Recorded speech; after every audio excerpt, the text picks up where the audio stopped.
นะโมตัสสะภะคะวะโตอะระหะโตสัมมาสัมพุทธัสสะนะโมตัสสะภะคะวะโตอะระหะโตสัมมาสัมพุทธัสสะนะโมตัสสะภะคะวะโตอะระหะโตสัมมาสัมพุทธัสสะพุทธังอาราธนานังธัมมังอาราธนานังสังฆังอาราธนานังพุทธังปัสสิทธิเมธัมมังปัสสิทธิเมสังฆังปัสสิทธิเมสาธุสาธุสาธุ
มาสงฆ์มาสงฆ์พ่อแม่พี่น้องผู้ร่วมยินกูก็กูคนมาสงฆ์ตั้งสังฆะมาสงฆ์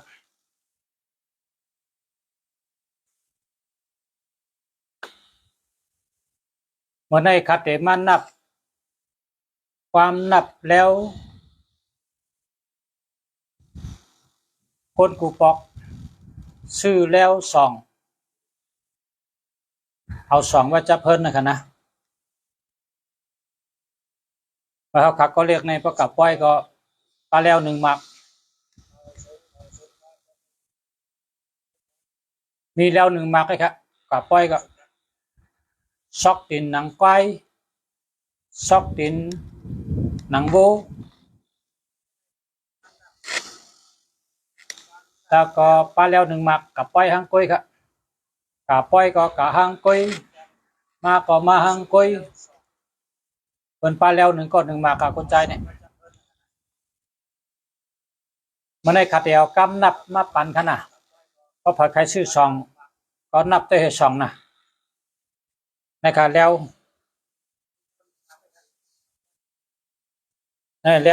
แล้วปันมาแล้วเมืองไทยเนาะ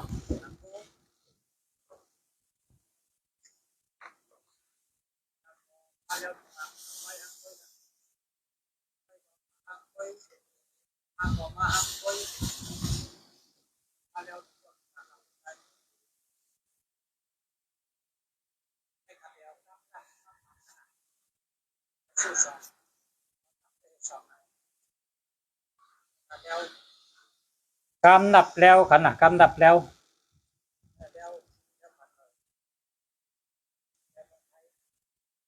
ในเอาผมในมือเขาในผมในมือไผ่ขวานะเอาผมในมือไผ่ขวาตำก็จะไหนครับกามอ่านทำหลับแก๊กแงก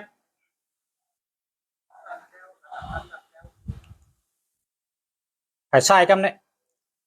หลับแก๊กแงงหลับปีแปงเมื่อหลังมีสังอ่ำไรไว้ ใกล้ๆไรเป็นขุนมีหมุนได้ขี่ม้ากาก้าไรมาเงินมาคำหลับแก๊กแงกหลับแก๊กแงงหลับปีแปงเมื่อหลังมีสังอ่ำไรไว้ใกล้ๆไรเป็นขุนมีหมุนไรขี่ม้ากาก้าไรมาเงินมาคำหลับแก๊กแงกหลับแก๊กแงงหลับปีแปงเมื่อหลังมีสังอ่ำไรไว้ใกล้ๆไรเป็นขุนมีหมุนไรขี่ม้ากาก้าไรมาเงินมาคำ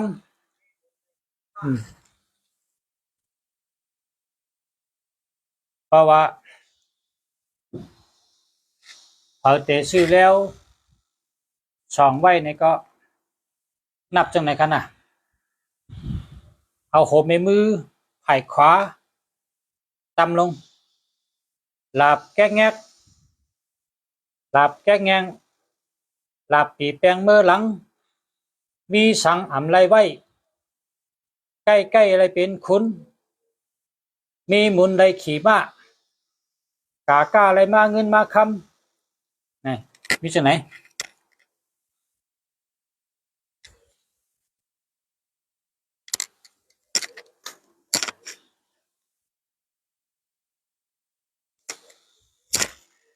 คำคาเตลัดนี่อธิเปนะหลับแก๊กแงกหลับแก๊กแงงหลับปีแปงเมื่อหลังมีสังอ่ำไรไว้ใกล้ใกล้ไรเป็นขุนมีหมุนไรขี่ม้ากาก้าไรมาเงินมาค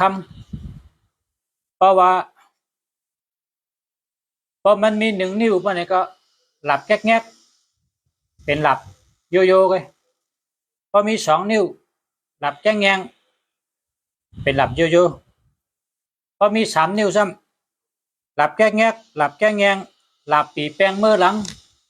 เป็นหลับอันเปิ้นป้าจับกองหลังพอมี4 นิ้วซ้ำมีสังอ่ำไรไว้มีสังก็เซ็งหมดมีสังก็เซ็งหมดมันขึ้นเรือเซ็งหมดเพราะมี4 นิ้วได้คนไทยเนี่ยว่า4 เป่าเก้าห้ามอันว่านั่นน่ะหลับแก้แงกหลับแก้แงงหลับปีแปงเมื่อหลังมีสังอ่ำไรไว้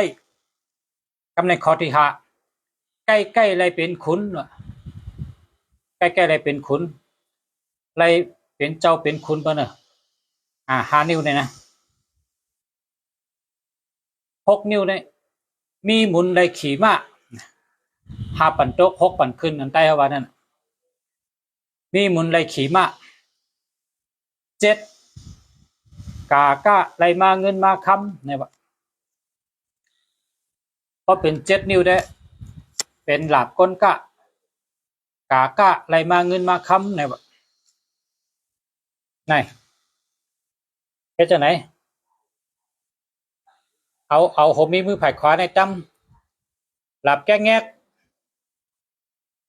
หลับแก้แงงหลับปีแปงเมื่อหลังมีสังอ่ำไรไว้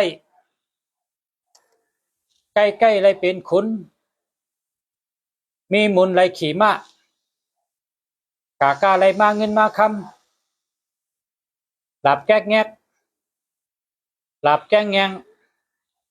หลับปีแปงเมื่อหลังมีสังอ่ำไรไว้ใกล้ใกล้ไรเป็นขุนมีหมุนไรขี่ม้ากาก้าไรมาเงินมาคำหลับแก้แงกหลับแก้แงงหลับปีแปงเมื่อหลังมีสังอ่ำไรไว้ใกล้ใกล้ไรเป็นขุนมีหมุนไรขี่ม้ากาก้าไรมาเงินมาคำนับให้กัญญากาก้าไรมาเงินมาคำนั่นน่ะแล้วเนี่ยพอเตชื่อก็นับด้วยเหตุชื่อนะพอเมืองกึ่งพอเมื่อที่ทำไงเจอเป็นเฮ็ดแล้วตาสองจับตัวให้มากให้ไร7 นิ้ว21 นิ้ว37 21นะเพราะ21 นิ้วก็เป็นดาบกาก้าไรมาเงินมาคำ7 1 7 7 2 14 7 3 21 7 4 28ฮัลโหลก็28 นิ้วได้ยาวเท่านั้นกันนะ28 นิ้วก็กาก้าไรมาเงินมาคำ21 นิ้วก็กาก้าไรมาเงินมาคำนะกามอ่านก็ว่าหลับแก๊กแงกหลับแก้งแงงหลับปีแปงเมื่อหลังมีสังอ่ำไรไว้ใกล้ใกล้ไรเป็นขุนมีหมุนไรขี่ม้ากาก้าไรมาเงินมาคำเนี่ยว่า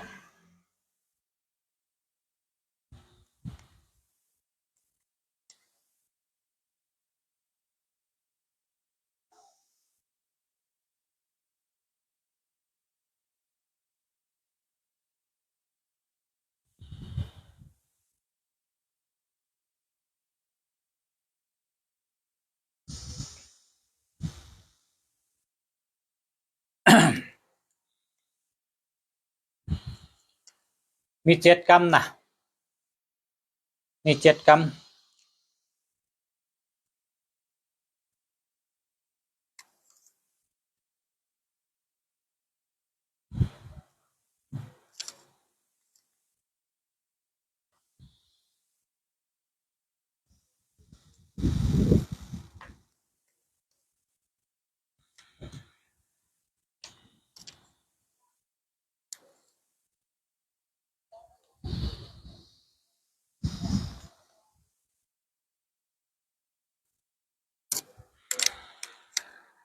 แล้วเนาะต้องเอาคันเนาะพอต้องเอาก็เก็บไปขึ้น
เอาสงค่า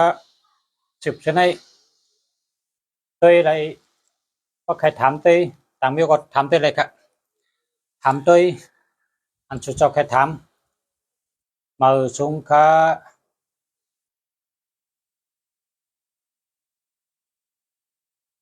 2 2 Gเนี่ย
มีข้อกรรมในหงจุ้ยสอนว่าคนใครเฮ็ดสังก็เฮ็ดมีหาเมียวนะครับว่าคนในใครเฮ็ดสังก็เฮ็ดมีหาเมียว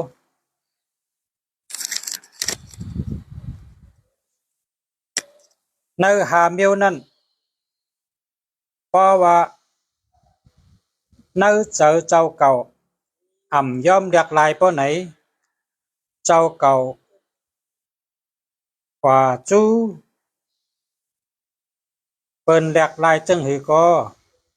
พรดีมันตื้นนั่นถึงเจ้าตื้นถึงตัวเจ้าเก่าไรเนี่ยว่ามันลัดนี่ว่าก้นอันขายเข้าขายพักเหม็นร่มเนี่ยว่าก้นมันก็ในเข้าพักเหม็นร่มอ่ะ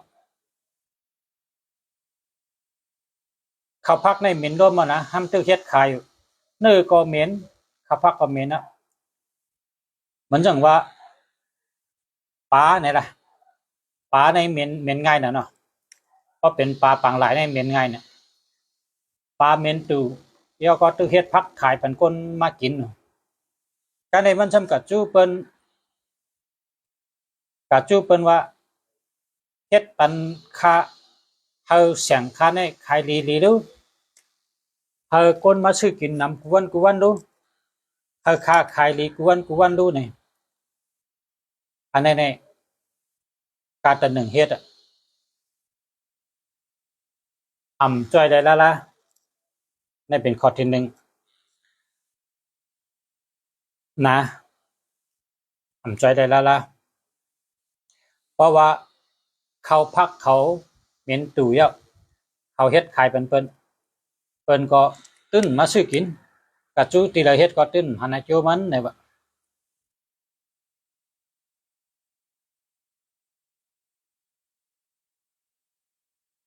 กำกูล้ำพรดีมีจังหือว่ากำกูล้ำในบ่มีในอย่าไปส่องนะบ่มีก็อย่าไปส่องกำกูล้ำเฮาเอากับปันก้นซึกหลายแต่แรงให้กำกูล้ำในอาโจงกว่าไผยืมกู้ยืมจับไปกับไผรอดเพกเมื่อปานเฮาก็เรียกในเมื่อเฮาเป็นคนหนุ่มในเปิ้นเอาแต้มใส่กับนะกับปล่อยตีโคเนี่ยมันตื้นเลินแต่โคละกับนาเบอร์นั้นมันกว่าแต่โคละนะมันตื้นกว่าแต่โคมันปองว่ากำกูล้ำเนี่ยเมียดเป็นปุนตาก้นซึกผู้ฮักจัดเขาสองจับโตกว่าตึกกี่ใดก็เป้หลอดเพศหลอดยันเพกลางยันกลางไปคนหากินหายำแต่ลงเก็บไว้ครับดูกันก็เลยหันก้นซึกใต้ก็เอาปันซึกใต้เหเพิ่นแต่ได้จอยอาศักเป็นเนาะก็ใครใจเต้นจูเตะหือคะนะก็ใครใจเต้นจูก็ไรครับเต้นจูเต้นรับนะกับศึกมาตั้งหมายพงนะ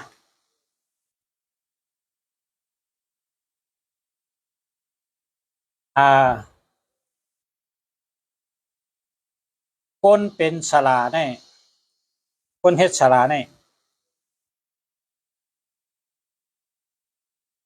แต่ได้ตัวอันเฮาเฮ็ดปันว่ะมันเตเฮ็ดไรห้ามเฮ็ดไรมันเตอ่องห้ามอ่องไรเนี่ยมันอยู่ที่เฮา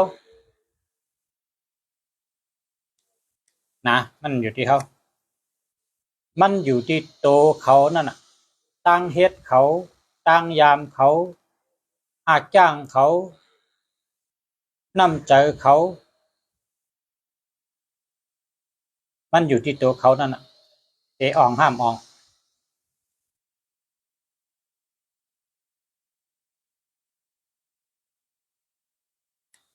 เพราะว่าเป็นก้นข้านลูกละนอนดึกการงานก็เฮ็ดคนข้านการทางก็เฮ็ดเอาการเอางานทั้งบ่ได้ มาจูฉลาเขาใจเต้นโจเต้นลาบอ่ะเขาใจ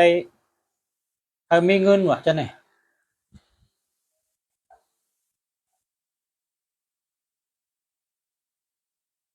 มันอ่ำปากอบฉลามันปากอบโตเขาเจ้า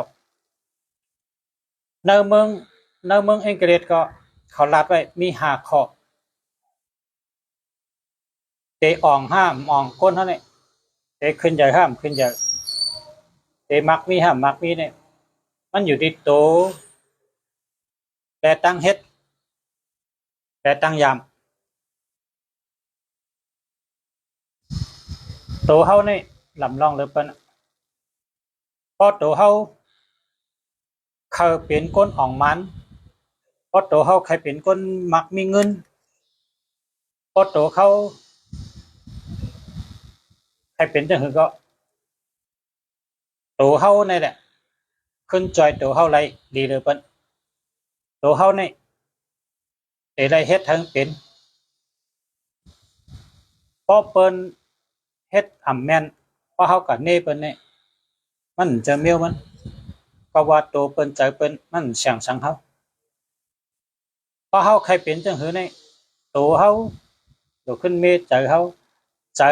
โลขึ้นเมโตเฮาเฮาโลขึ้นเมตั้งยามเฮาตั้งเฮ็ดเฮาไปวนเฮานำใจเฮา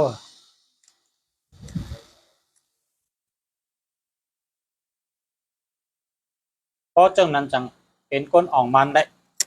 เป็นคนมักมีได้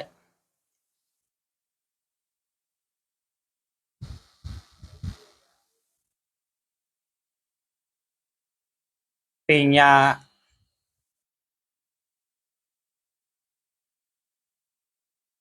อันเปิ้นเฮ็ดว่าเป็นฉลาดในเฮ็ดจังได๋แล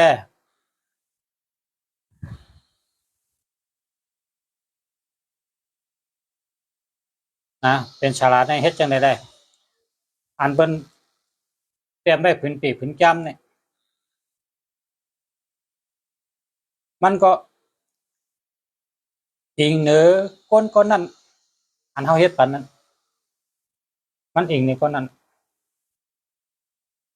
คนนั้นโหลมีตั้งคัดเจอโหลเป็นคนอันตื่นโตตื่นเจอและหลากหลายคนเฮานี่มันได้มีเหมือนหนังสภาวะตั้งอยู่เพอเฮิงรับขึ้นพอเปิ้นเฮ็ดเคินแคมนี่พอเปิ้นเฮ็ดพอเปิ้นเฮ็ดเฮินแตกอุดแตกว่านี่มือเหมือในแคมน่ะใกล้กับพออยู่ทาง20ปีไปนี่เฮินในเก่าอ่ะพออยู่ทาง40ปีไปนี่เฮินในพังพอ50ปีไปนี่เฮินในปิวอ่ะฟังพอมีคนก็มาลัดว่าฉลาเฮ็ดให้เฮินคันนี้อย่าไปเก่าสิปอกอย่าไปปิวสิปอกอย่าไปปังสิปอกนี่มันเฮ็ดได้ละมันตั้งอยู่เพอเฮิงขึ้นรับเพราะเป็นสภาวะในโลกาเนี่ยใครเป็นอีสังก็เป็นอ่ะตั้งขึ้นมาอะไรเพอเฮิงอะไรขึ้นรับอะไรกูมีวอ่ำมีอีสังคือกำพะมีมีเมน้ำแลลอยนี่ก็นายแกคือกำพะ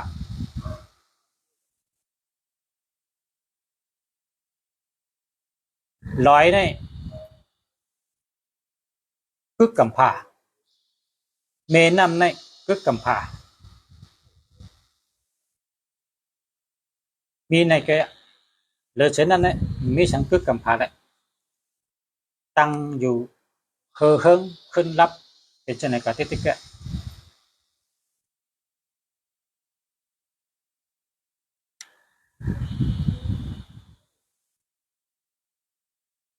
เพราะว่า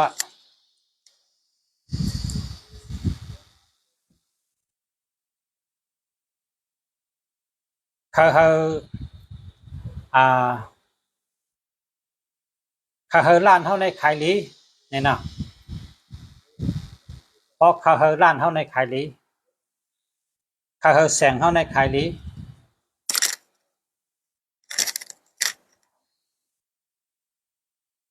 เนื้อแสงเนื้อล้านตื่นเตะอำไรมีทางห่างปัดไล่กันพันกันตึกกันจะในตื่นเต็มไรมีอันแตกอันแล้วตั้งเสียงตื่นเต็มไรมีเพราะว่ามันเป็นทัดมันเป็นทัดสั่งว่าเขาผีแสงได้ขายเฮิงขายลีเนื้อแสงnày rồi lấy bốt sớ rồi lấy mi sải len ping po quân chủ có thể lấy chơi kiểu chơi sơ แล้วก็มีลมไถ่เทหลากหลายไข่ลีงามๆร้านอันนี้ไข่ลีกุฏิก็เป็นร้านที่ไหนใครเป็นร้านอีหังก็เป็นใครเป็นตั้งขายอีหังก็ขาย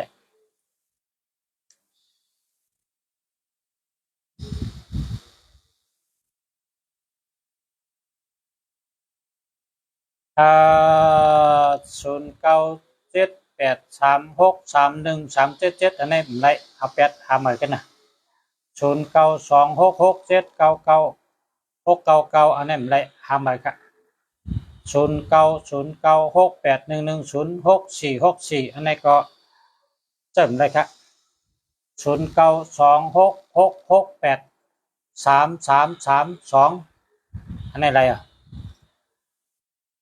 092688888909อันที่นี้มาในเจอเลยอันเดียวกันครับเจอเลยอันเดียวกันเจอเลย092666833332เจอเลยอันนี้อันเดียวกันแต่ห้อนี้เด็กเป๋นะ9229นี่ก็เป็นคนพอคนยิงใจได้เป็นคนหลีหักพอคนใจได้เป็นคนใจอ่อนใจอ่อน26หมอกล้าหมอขายหมออุบหมอรัด66เป็นคนเกี่ยวจะเกี่ยวจะซื้อไปอยู่ดีแคมป์66ค่ะนะ68หาเงินแดด33เป็นคนมีเอ็นแห้งตัวแห้งใจแข็งแข็ง32เป็นคนที่อาจุนแห้งเนาะ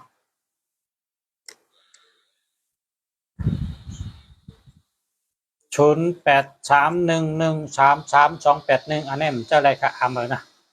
0930767527อันนี้จะอะไรคะเหมือนกัน0826198694อันนี้จะอะไร0814863092เหมือนกันอันนี้จะอะไร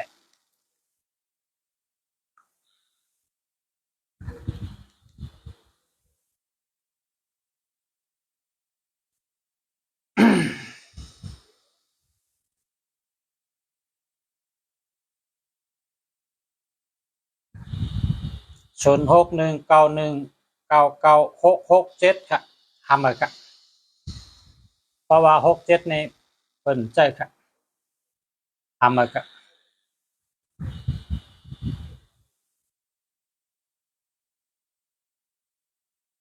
เจอนั้นได้ดีกูตัวค่ะ61ปักเบิงดี19ชื่อเสียงดี1991ชื่อเสียงหลังชื่อเสียงดี96ได้เงินดี66อยู่ดีกินหวานเจอนั้นได้ดีแค่กะ67ได้ผลใจ0633586896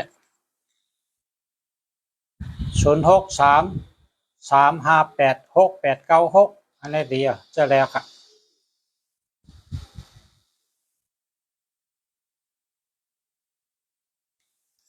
0944827973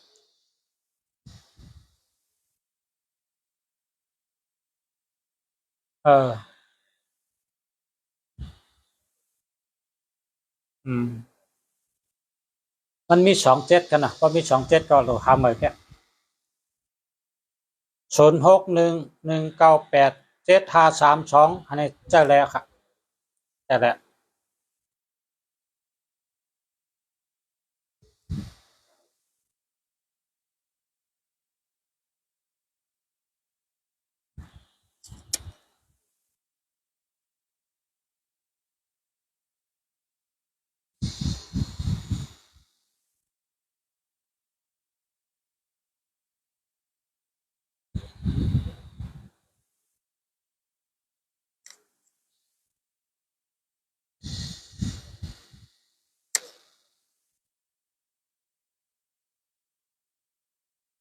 ยินจมคา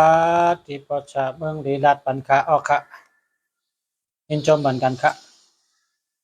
เขาอยู่หลีกินหวันฮักนาการขึ้นเยอะมาสูงเฮออายุยืนยาวค่ะ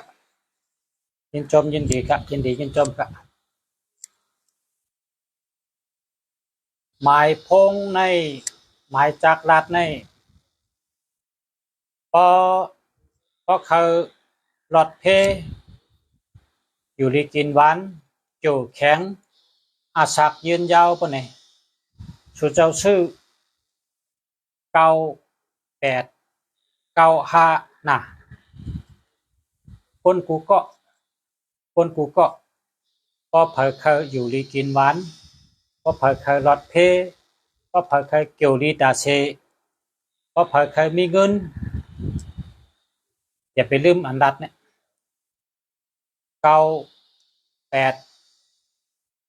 9895ทั้งใดเนี่ย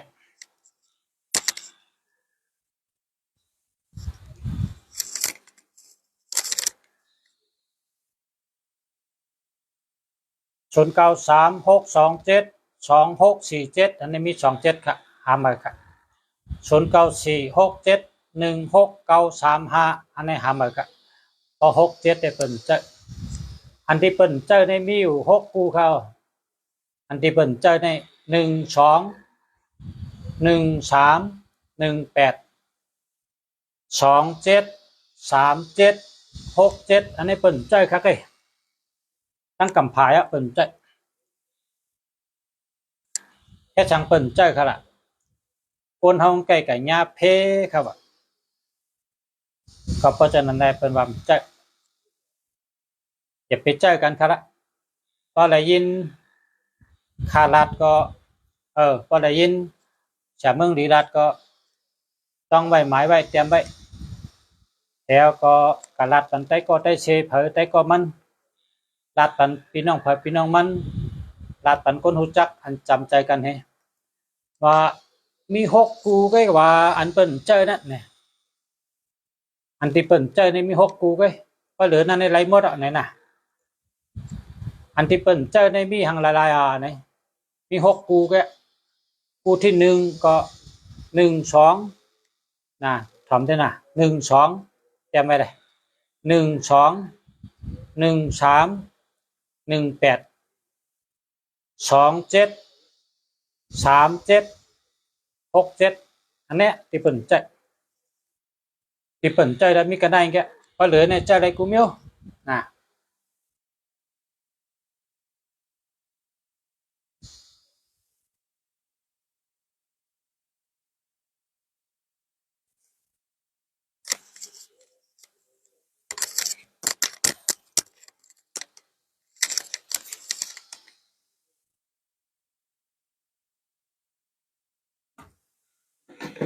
8:30อ่ะเนาะไว้แกเฮ้ว่าต้นไร8:30เอาคำอ่อนแกข้าวยำในไว้น่ะเนาะอืมกินน้ำให้ก๊อกก็แล้วกับพนันก็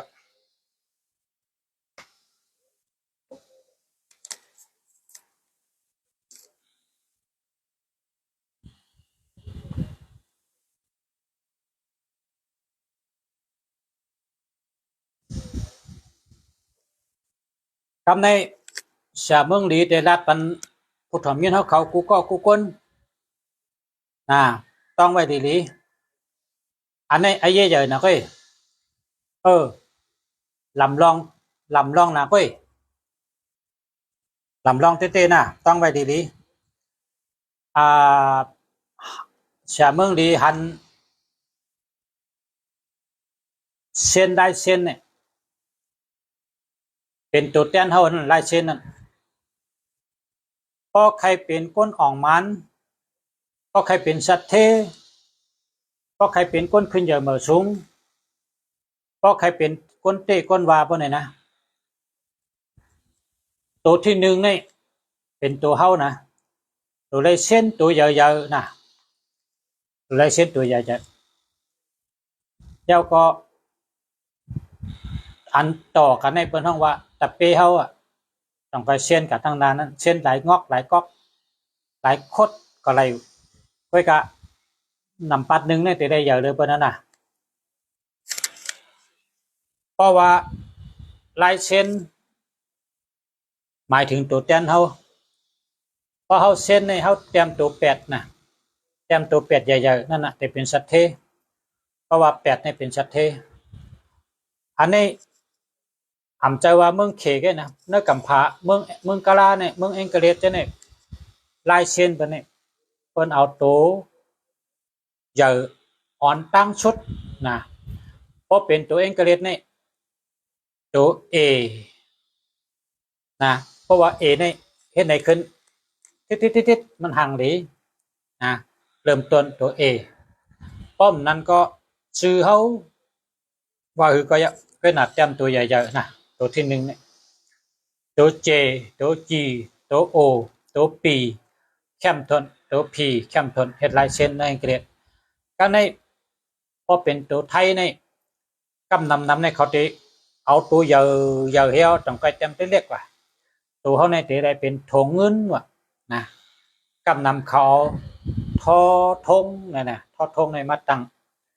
ทอทงในก็เป็นตัวแปดนั่นกะมันเป็นจอกเงินไว้น่ะเนาะมันเป็นถงเงินไว้กำในพี่น้องไต้เขาเจิ้นเป็นไต้นั่นพอใครเส้นได้เส้นใครมีตั้งขึ้นอย่างเหมาะสมเสียเมืองหลีได้ทัดด้วยว่าเนื้อตัวเล็กไต้นี่เนื้อตัวเล็กไต้นี่อันแคมเดิมเป็นเอาเฮ็ดลายเส้นนี่เป็นตัวท่านะตัวท่าตังก็เลยตัวท่าเองเกิงก็เลยตัวท่าโยโย่ก็เลยอันในพอเอาเฮ็ดลายเส้นนี่เป็นเซตเทกูก็นะพี่น้องไต้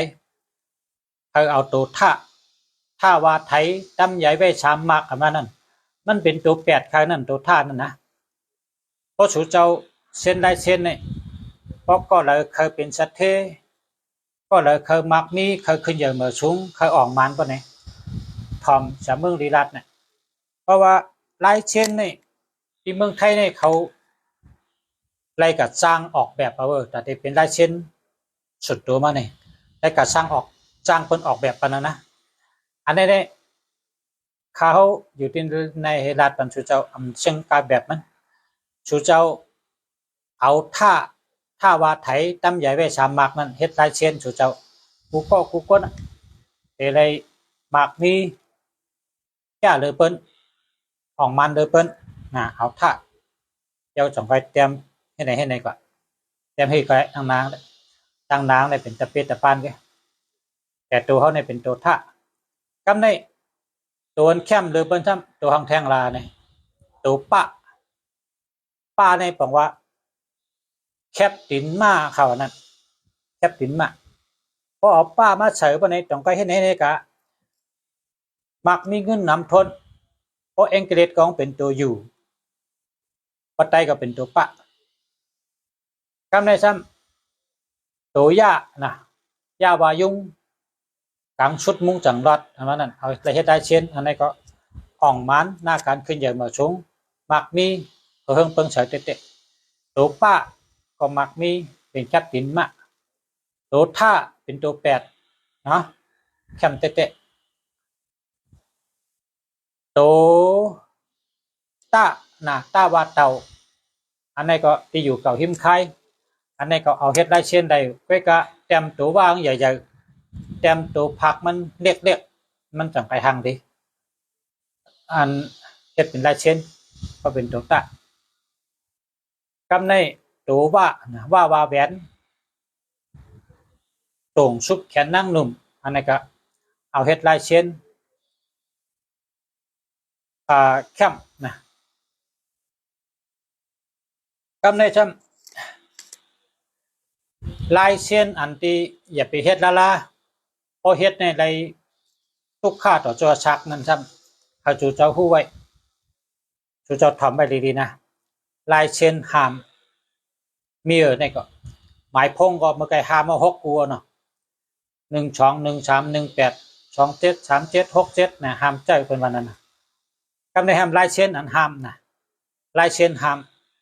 มตั้งกำผาเนี่ยเพราะเผยเส้นจะไหนเนี่ยอาโลโลมีอันยาอันแพกนำหนักลายเส้นอันไหนนะอันไหนทำจังหื้อในว่าเฮ็ดไหนกะก็ขึ้นตัดตัวเก่าอันนี้เนี่ยมันดีแล้วล่ะเฮ็ดไหนกะขึ้นตัดตัวเก่าเนี่ยให้เป็นตัวของเป็นทำดีเฮ็ดแล้วล่ะมันบอกว่าหน้าการเจ้าเก่าเนี่ยคัดเจอเฮ็ดมาปียาวเข้าหึงเจ้าเก่าซ้ำขึ้นเป็นก้นตัดขาดเป็นช่องปอดไปเหมือนจะงูโตนั่นน่ะตัดให้ช่องปอดกันเพราะเตลัดเนี่ยว่าตัวเองกระเด็ดในตัวเราเนี่ยนะตัวเองกระเด็ดในทีเนี่ยนะเพราะเต็มทีเนี่ยเห็นในขึ้นแล้วก็เห็นในน่ะอย่าไปเฮ็ดละลานในกำผาในเปิ้นออกในฉงจุ้ยก็เย้าในศาลาจินเฉก็เย้าในอันเปตังเปตังลักษณะกุมเมียวอ่ะในเปตังลอกาเนี่ยเปิ้นว่าอย่าไปเฮ็ดละลาเมียวในลองกล้าลองขายลองการงานลองมักมีลองภาวะขึ้นอย่ามาชงเฮาในเจ้าเก่าเนี่ยเป็นคนสร้างขึ้นมาเฮ็ดขึ้นมาก่อตั้งขึ้นมาปกป้องขึ้นมาเจ้าเก่าเนี่ยเป็นคนตัดกลางไปเลยปล่อยขึ้นกำเดียวนั่นอย่าไปเฮ็ดนะลายเส้นไม่ได้นะนั่นแหละลายเส้นหามกำในลายเส้นเฮ็ดเล่งเปิ้นหลายๆในก็มีลายเส้นเฮ็ดเล่งไปหลายๆเฮ็ดการตั้งโจตั้งจัดพอถึงติดตายมาเนี่ยเอาหมวยในกับกองที่เปิ้นหมดอ่ะมันมีหังอ่ะนะนะครับลายเส้นเฮ็ดเล่งเปิ้นหลายๆแบบอันนี้ก็ชัดดีนะสู่เจ้าเช่นลายเส้นตัวหังก็เยอะนี่เปิงแตกมันค่ะเหรออะไรนี่เปิงแตกก็เมื่อนี่มันไรอะครับ8 โมงครึ่งอ่ะเพราะนั้นก็เอาไปเข้านากันคาติมันนี่ตัวแตกลายเส้นเฮ็ดเล่งเป็นหลายๆในตัวที่1ตัวใหญ่ก็เยอะตัวเล็กก็เยอะมีพลังสังค่ะมีพลังมีแห้งสังตัวที่1เนี่ยตัวเล็กก็เยอะตัวใหญ่ก็เยอะก็เปว่าเจ้าเก่ากว่าเฮ็ดตัวตั้งนาชุดมันใหญ่เลยตัวพัฒมะนะตัวพัฒมะเนี่ยใหญ่ตันตัวปลายแล้วเจ้าเก่าเฮ็ดการต่อจัวซักพอเท่ามามีสังอะหมด1หมดโตเฮ็ดปันเป็นหลายๆเนี่ยได้เป็นลายเส้นปันตามเจ้าเก่าเนี่ยว่านะวันนี้เอากันนั่นก่อน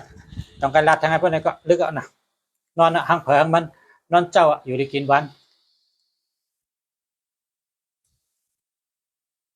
มาชมค่ะย้อนช่วยพ่อแม่พี่น้องผู้ทำเงินกูกอบกูก้นนะให้อยู่ได้กินวันให้การขึ้นอย่ามาชงให้อยู่ได้มีเงิน